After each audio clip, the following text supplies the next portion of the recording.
The War Between the Classes by Gloria Miklowitz, Chapter 6. Let's talk about boys now, Bettina said, tilting her blonde head charmingly at me.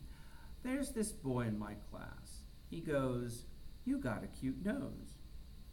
"Tina, you find more ways to waste time. Why don't you finish this problem? Then we'll talk." Tutoring Adam's sister could easily be a time of fun and games because Bettina thought up more ways to avoid working than I could ever imagine.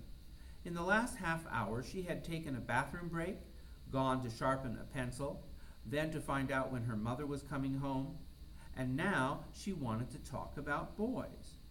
But I was determined to make Tina understand fractions even if it took twice the time I'd be paid for. As Bettina picked up her pencil, sighing deeply, I felt a pang of affection. She looked so much like Adam with those clear blue eyes and golden hair. She even had many of his mannerisms, like peering up at me with lowered head. But they were very different. Bettina had little else on her mind except boys, and that childlike sweetness could change in a minute to vicious meanness if she didn't get her way.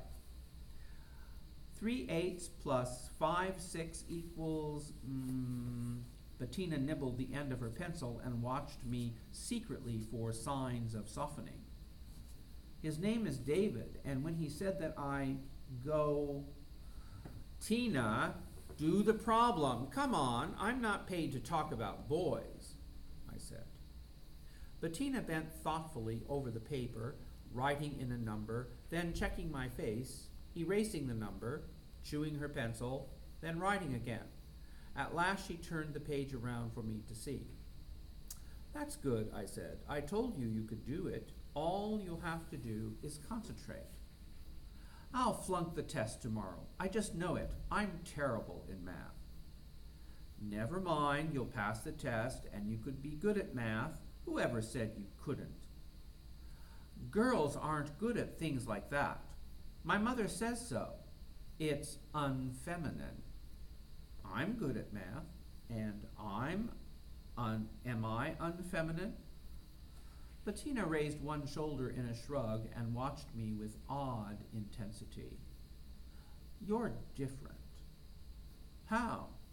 "You're Oriental."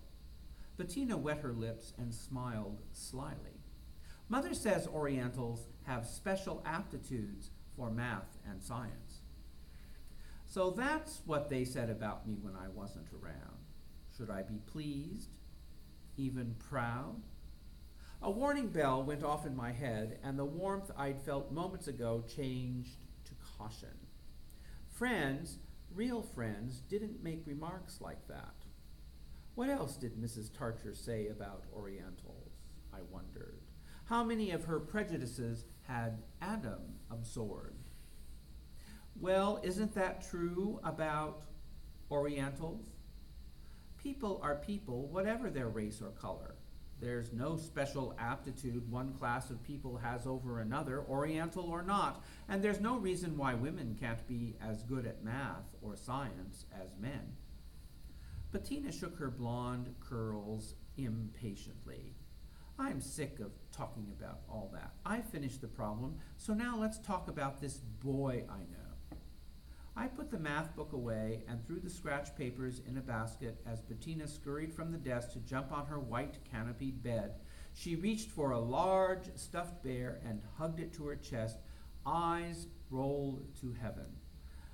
"David, this boy at school," her eyes shone. "I think he likes me, but I'm not sure." Bettina went on to relate each word the boy had ever spoken to her, what she thought about him, what she thought he thought about her, what girlfriends said, and on and on. I gazed around the spacious room, soothed as always by its rich carpeting and furnishings, but my thoughts were on the time. Normally I left the house right after the hour of tutoring, before Adam got home, but today I'd promised to stay as long as possible in case Adam could leave soccer practice early. We hadn't been alone together since Otero's class began more than a week before. I felt almost a desperate need to feel his arms around me again. "So, what do you think?" Bettina asked finally, bringing my attention back. "Should I go around with him? Not steady or anything, you know, just going around." "Did you hear a car?" I asked, going to the window. "Amy, you're not even listening. You're just hoping my brother will get home." Bettina threw the bear at me. "Now, pay attention. Does he like me or not?"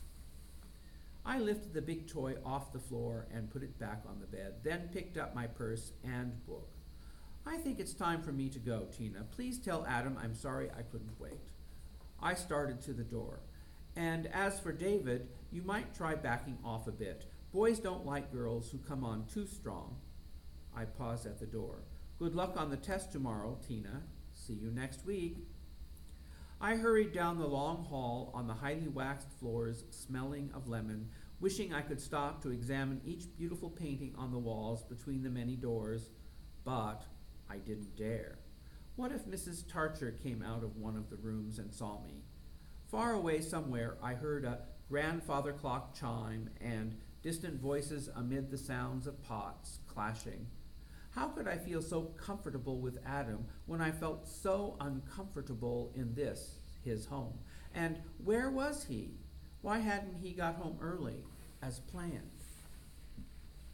I stood up at the top of the wide stairway leading to the entry, and for a moment imagined myself the mistress of this house. With my hair piled high, I'd be dressed in a filmy gown, and Adam would be waiting at the bottom step, slowly, head high, with one hand on the polished oak banister. I drifted down the stairs. "Amy!" "Oh, Mrs. Tarcher." The blood raced to my face. I felt as if she'd caught me with the family silver. Dressed in a beige linen suit, she stood at the foot of the stairs, looking past me as if expecting Adam to be there. "How's Tina doing?" she asked, reaching for a packet of mail on the entry table. "Fine. I think she understands fractions now." I hurried down the last steps and crossed the entry hall. "Good, good." The voice was distracted. Then Mrs. Tarcher glanced at her watch. "It's rather late, isn't it?" "Yes, I stayed a little longer. Tina has a test tomorrow, and I wanted to be sure." I put a hand on the doorknob, wanting to flee. Yes, well, thank you, Eileen. We really appreciate all you've done." Mrs. Tarcher's gray eyes met mine for an instant and crinkled into a polite smile. "We'll see how Tina does in that test, then call you if we feel she needs more coaching." Her attention returned to the letters in hand. She didn't even remember my name. She'd mixed me up with Eileen Conley. She wanted Adams to date. I was being dismissed and might not be returning. Shouldn't I be paid? Each time I came, no one said anything about it, and it was embarrassing to ask. Papa had said, "Embarrassed? Why? It's your due. Rich people sometimes forget others depend on money to live. You earned it. Ask." Mrs. Tarcher looked up, surprised to see me still waiting. "Is there something else?" Yes, Mrs. Tarcher, I've tutored Tina 6 times now, and you said I'd be paid." "Of course you'll be paid," Adam's mother exclaimed. "I'll write you a check right now if you like. Oh, no, that's not necessary," I quickly amended. "You can mail it to me whenever it's convenient." The cool gray eyes settled briefly on me. "Well, goodbye then, dear, and thanks again for your help." She had already turned away as I opened the door. Hurrying down the driveway to the gate in the growing darkness, I felt such a mix of emotions. Shame over my encounter with Mrs. Tarcher, disappointment that Adam hadn't gotten away from soccer practice in time, frustration that we got to see so little of each other. No matter where we went, it seemed like 100 eyes were always watching, ready to report us. A police car cruised by, slowing to look me over as I unlatched the gate, and then I heard the happy beep-beep of Adam's BMW. Adam screeched to the curb, opened the door, and jumped out. I rushed into his arms with a yelp of joy and buried my face in his chest. Amy, Amy, he whispered again and again into my hair. I thought I'd never get away. Coach wanted to go over every single play. I kept watching the clock and cutting everyone short, knowing you were waiting. I thought you'd forgotten. I waited as long as I could. I thought we'd miss each other again, and then your mother... It's all right, he smoothed my hair with his hand. We're together now. He drew me back to the car, kissed me as if he couldn't get enough, and then opened the door and helped me in. He ran around to the driver's side, climbed in, and reached for me again. We clung together, laughing and kissing, starting sentences and stopping them with each happy embrace. Now, what's this about my mother? He asked at last when I curled against his shoulder. It was so good between us now. I didn't want to spoil things. Nothing really. No, tell me, did she say something that hurt you? Come on, tell me. My voice broke as I said, it's how she makes me feel. She acts almost as if I'm invisible. She called me Eileen. It's so obvious she thinks I'm not good enough for you. Oh, honey, don't cry, please. My mother's the world's least sensitive woman. I've told you that. Who cares what she thinks? I do. I care what my parents think, too, and they're just as unhappy about me seeing you. Adam pointed to himself. Me? They don't like me? Such a clean, upstanding wasp like me? It's not funny. Please don't joke about it. Adam's face sobered. Talking about trouble, I feel like that's all I'm into since this color game started. Yesterday, Carol insisted I curtsy to her right in front of my French teacher. When I made a joke of it, she got angry and I had to do it, making me feel like 2 cents. Adam pulled me closer as if seeking comfort. I was rewarded yesterday. You know why? For being submissive when a G4 chewed me out. I feel sick just thinking about it. Is it really so awful? Bowing is nothing. I do that automatically now, like brushing my teeth. What really gets to me is the constant feeling of being out of step with authority, the G4s, the upper colors. I've lived a blue all my life, yet now I feel really threatened. I go around smiling a lot as if everything's great, but inside I'm on guard, watching all the time. Sure, I'll do something that I'll get called down for. He stared at me for a long moment. Do you suppose most poor people and minorities feel that way a lot of the time? I don't know. We're not poor. I do know we all wear masks. We smile when we're miserable, pretend to like people we don't, and being non-white puts you even more on guard. Being poor, it's hard to keep your self-respect because it's the American way to have. I tried to remember the few times I'd learned about people outside of my own narrow world of aunts, uncles, and close family. Once, when I was about Bettina's age, I went with my father to visit a man he knew who had lost an arm in an auto accident. He was a lathe operator, I think, so losing his arm was a terrible thing because he couldn't work at that again. I remember a strange feeling in that house, almost an odor, fear. It was in the way the children crept around watching and whispering. It was in his wife's eyes and stiffness. It was as if the whole family stood on edge of a terrible crater and might fall in at any moment. What happened to them? Papa said they'd survive, that the mother would have to go to work, and in time the husband would find some way to help, but that all their dreams for a better life were smashed with that arm because now all they could do was struggle to keep food on the table. Adam said nothing, staring thoughtfully out of the window, and in the dim light I wondered what he was thinking. I remember most what Papa said later, I added. In America, and maybe everywhere in the world, we're judged by 2 things, by how much money we have and by our color. Money is power. If you have enough of it, people won't forget your color, but they'll at least pretend to. Adam nodded. Yes, maybe that's why I feel so inadequate. Otero set it up so oranges have so little money to begin with that we're scared we'll lose the little we have. I'm not used to feeling insecure. I thought when the game started that all I had to do was work hard and I'd move up. People do. My grandfather started as a poor English immigrant, and look what he built.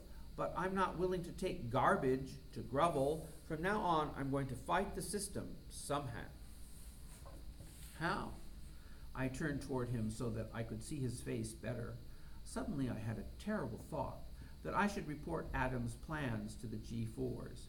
Blues wanted to keep things as they were, and if there was unrest, any sign of uprisings or protest among the poor, they needed to know about it. As soon as the thought surfaced, I pushed it away. How could I even think of betraying Adam? A light flashed through our window, and then a police car pulled up alongside. I sat straighter and inched away from Adam into the shadows. A policeman beamed his light into our car, illuminating Adam's face, then mine. Is there a problem, officer? Adam asked, without a trace of fear or servility. This is a no parking area. May I see your license, please? Adam didn't even reach for his wallet. I live here. I'm Adam Tarcher. Oh, Mr. Tarcher, I wasn't sure. The policeman's manner changed abruptly, and he started to put his notebook away. He glanced at me but spoke to Adam. Just checking, you know. Don't like strangers loitering in this neighborhood. I tugged at Adam's sleeve and whispered, I have to get home, Adam. It's late. A memory of another time and place started me shivering. Hideo had been stopped by a policeman on a motorcycle. The officer's manner hadn't been so polite. Before he left us, he chewed Hideo out and gave him a ticket. This policeman wouldn't do that, not to Adam, one of the Valley Vista kids. We'll be leaving in a moment, officer. Thanks for checking, Adam said. No trouble. The policeman got back into his car and in a moment drove away. Suddenly, I hated being in this neighborhood, getting privileged treatment just because of Adam. It made me feel alien and vulnerable and angry. I could hardly wait to get home.